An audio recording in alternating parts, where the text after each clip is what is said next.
Hey guys, Michael here. It is Monday, March 23rd, 2026, before the stock market opens.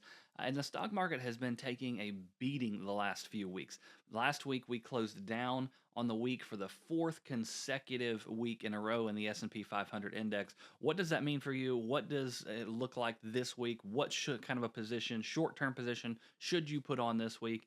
Let's dive into that. Now, I'll qualify it and say that this is not financial advice. I am not offering any kind of insight or recommendation into your specific situation.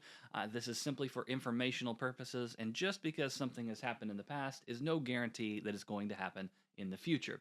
But when I look back over the last 20 years, I found that 17 times we have seen four consecutive lower closing weeks in the S&P 500 index.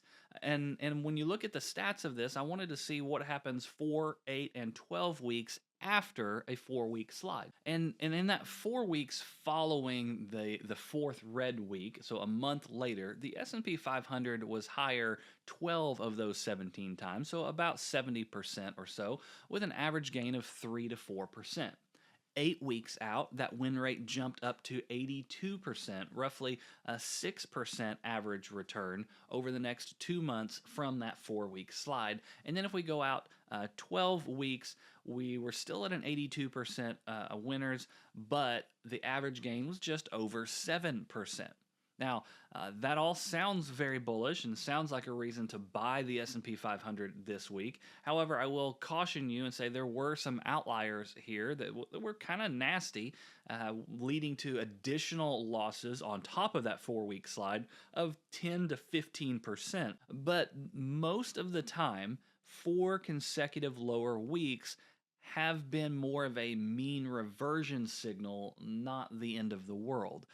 So what ought we to do with this information?